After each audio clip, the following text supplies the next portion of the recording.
Você vai ouvir agora um podcast da Igreja Apostólica Rei das Nações.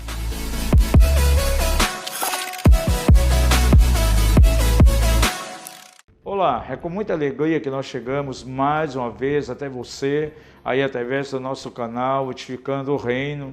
Se você ainda não se inscreveu no canal, faça isso, assinale ali nas notificações, você sempre vai receber uma nota aí, quando houver algo novo. Nós ficamos satisfeitos porque muitas pessoas nos procuraram pedindo que nós estivéssemos abordando então alguns temas aqui. E nós estamos procurando seguir essa direção aí, que aquelas pessoas que têm curtido o nosso canal e têm acompanhado aquilo que nós temos publicado, então aquilo que eles têm sugerido. E nessa semana nós queremos compartilhar acerca de um tema muito interessante. Nós queremos falar um pouco acerca da libertação e a cura interior em crianças. É um tema um tanto polêmico também. Nós trabalhamos com libertação há muitos anos já, e há muitos anos atrás o Senhor nos deu uma direção de começar então a desenvolver seminários na área da libertação e cura interior infantil. Pagamos um preço muito alto, porque muitos segmentos evangélicos não aceitam, na época não tinham uma visão bem clara, até mesmo aqueles ministérios que trabalham já no campo da libertação, alguns deles nos questionaram e colocando a seguinte postura: tudo bem, existe a libertação, cura interior, nós praticamos isso, porém para adultos, não para crianças. Então pagamos um preço bem alto. Sempre num processo de avivamento, há alguns pioneiros que vão à frente, cavando poços, e muitas vezes são apedrejados, são criticados. Eles vão cavando poços da revelação. É interessante que passam os anos, aí vem muitas pessoas e bebem daquela água do poço que foi cavado, sem pagar um preço qualquer. Isso aconteceu conosco no campo da libertação infantil. Quantas pessoas que se levantaram na época contra, hoje pegam os nossos materiais, pegam as suas igrejas, dão seminários usando o nosso próprio material. Nós pagamos um preço na época muito grande para alcançar as revelações, para colocar em prática, mas tudo bem. Num processo de renovação, de avivamento, sempre é dessa maneira. E nós queremos, por algum tempo aqui, considerar acerca desse tema. E vamos imediatamente para as Escrituras. E em poucos minutos aqui eu quero falar acerca de 4 fundamentos muito importantes no campo da libertação e cura interior infantil, e para isso vamos tomar a mão de 2 escrituras. Primeiramente, Mateus capítulo 15, do verso 21 até o verso de número 28. E segundo o Evangelho de Marcos, no capítulo 9, versículo 14 até ao 29. Na primeira escritura, nós encontramos aí a narrativa de uma mãe que tinha uma filha que estava horrivelmente endemoniada, e ela vai na direção de Jesus buscar libertação para a sua filha. E no segundo caso, um homem que tinha um menino completamente epilético, ele era mudo e surdo também, e no momento de epilepsia, a Bíblia relata aqui que o espírito maligno jogava ele em alguns momentos na água, outros momentos no fogo, ele rangia os dentes, espumava pela boca, e seu pai procurou primeiramente os discípulos para que libertassem ele, orassem e expulsassem aquele demônio. Porém, eles não conseguiram. E o pai não desistiu, foi até Jesus. E ali começa então a desenvolver um diálogo entre Jesus e aquele pai. Então, nessas 2 escrituras, eu quero considerar 4 fatores bem importantes que justificam, então, a necessidade da libertação infantil. Primeiro detalhe que eu observo aqui nas 2 escrituras. No primeiro texto, subentende que aquela criança era muito pequena ainda. Quando a mãe foi buscar ajuda àquela menina, eu entendo que ela era bem nova de idade, porque não foi ela propriamente que foi buscar ajuda, mas a sua mãe. Porque uma criança pequena, ela mesma não vai buscar ajuda num momento que está precisando, um momento de aflição demoníaca, como ela estava passando. No segundo caso, me chama a atenção, porque o texto lhe dá um detalhe aqui muito importante, aqui em Marcos 9, quando aquele homem vai até Jesus, começa ali um diálogo. Os libertadores, geralmente, eles fazem muitas perguntas, eles querem saber os porquê, as causas, muitas vezes, uma invasão maligna, porque algo está acontecendo com a pessoa e tomam mão exatamente aí de um levantamento. E é assim que Jesus, como um bom libertador, ele começou com aquele homem. Jesus pergunta, desde quando acontece isso? E na resposta do Pai, no verso 21, já nos dá uma pista muito grande. Diz o versículo 21, e perguntou Jesus ao pai dele, há quanto tempo sucede isto? Respondeu ele, desde a infância. Essa palavra infância aqui, no original grego, é a palavra paidion. E paidion quer dizer alguém muito novo, podendo até ser um recém-nascido. Então veja, aquela influência maligna que se apresentava naquele menino, na verdade, começou a se apresentar desde a infância, desde paidion, ou seja, podendo ter vindo desde o momento que ele era um recém-nascido. Isso já nos mostra, então, a criança debaixo de certa influência maligna. E nós temos encontrado muito isso nos nossos seminários. O que nos levou a entrar para essa área de libertação infantil? Muitos casos que pais começaram a trazer a nós. E quantas vezes, orando com as crianças, vimos nela quase endemoniamento. Todas as reações que acontecem a uma pessoa adulta, acontecendo com as crianças também. E nós, no nosso seminário que nós temos, nós abordamos muito sobre acerca dessa invasão maligna em crianças e a necessidade da cura interior. Por sinal, nós temos aí um jogo duplo de DVDs aí, onde nós abordamos com muita profundidade esse tema em 4 ministrações. E um CD duplo, onde nós trabalhamos em cima dos fundamentos de libertação de criança. Você pode adquirir aí através do nosso site, o www.mapev.com.br.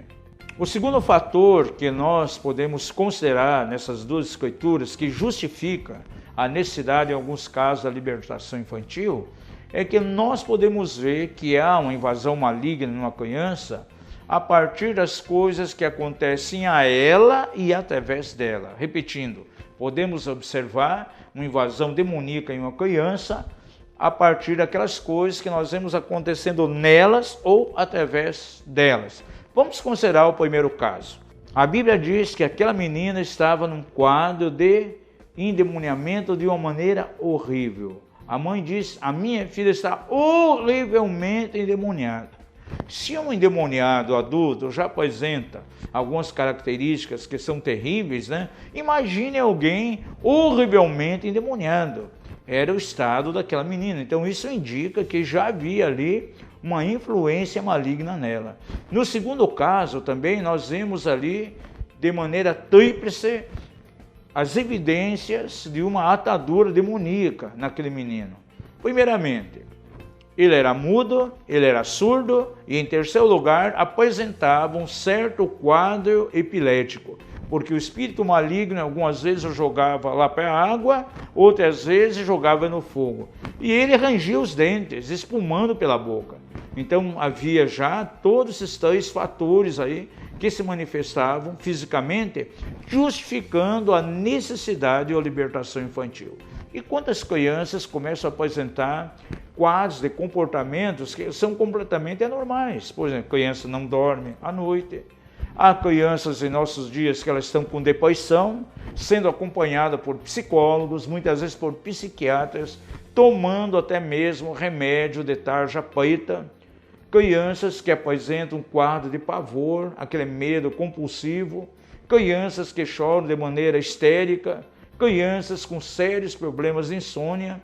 No nosso DVD lá nós colocamos então 14 sinais aí que comprovam a evidência da influência demoníaca numa criança. São diversos tipos de comportamento, diversas situações de uma criança que justifica aí a necessidade de uma libertação infantil. E nós podemos ver isso nesses 2 textos. O terceiro fundamento que nós encontramos aqui nessas 2 passagens é que o responsável é que foi buscar libertação pelo filho.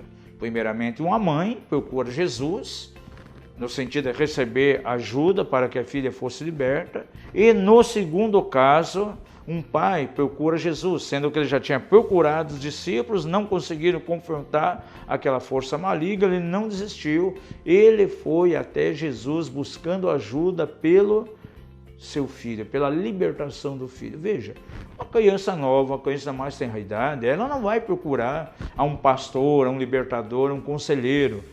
Eu tenho esses problemas, preciso de ajuda. Não.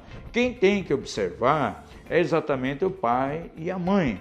Por isso, nos seminários que nós temos de libertação infantil, nós gastamos um tempo considerável, tratando profundamente com os pais na sexta-feira à noite, no sábado à tarde, no sábado à noite. Os filhos, na verdade, vêm somente no domingo pela manhã, quando os pais já foram trabalhados fortemente com algumas ministrações, e aí vamos funcionar simplesmente como um facilitador.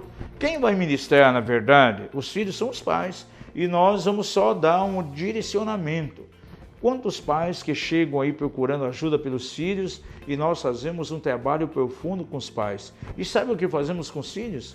Basicamente é uma oração somente para abençoá-los. Aquilo que o pai e a mãe experimentou já desencadeou uma libertação na direção dos filhos. Uma das coisas que eu tenho percebido é que basicamente 95% das portas que são abertas na direção de invasão maligna aos filhos, a culpa foi dos pais. É eles que precisam serem, na verdade, ministrados. A criança acaba sendo somente uma vítima inocente naquele processo. Então, quando os pais são ministrados, muitas coisas acontecem no sentido de ganharmos terreno e avançar na libertação dos filhos. Não podemos falar sobre libertação de crianças sem considerar o fator pais. E o quarto fator que eu quero considerar aqui nessas duas passagens é que Deus sempre honrará a fé de uma mãe, a fé de um pai na direção da libertação dos seus filhos. Nós podemos ver que essa mulher, que ela perseverou, ela se dispôs a pagar um alto preço para que então a sua filha fosse liberta.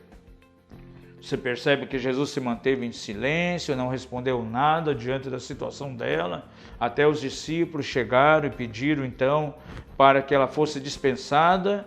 No sentido, ela ficou firme, por somente duas coisas eram iminentes diante dela: a situação que a filha se encontrava e também aquilo que Jesus poderia fazer. E ela perseverou e foi até o final e alcançou aquilo que ela estava buscando, ao fato que Jesus disse que não tinha encontrado tanta fé como encontrou no coração daquela mulher. De repente, você está precisando de que algo aconteça aí na direção do teu filho, teus filhos.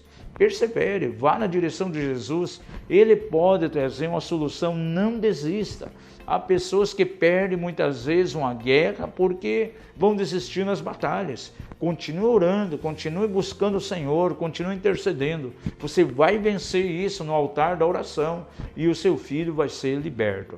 No segundo caso, Jesus perguntou àquele homem se ele poderia crer.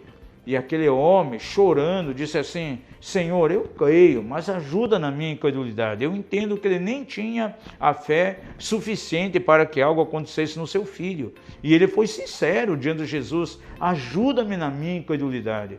E o Senhor contemplou assim, a sinceridade do coração daquele homem e libertou aquele menino. Nós podemos ver lá no final, então, dessa escritura, aquele menino completamente liberto.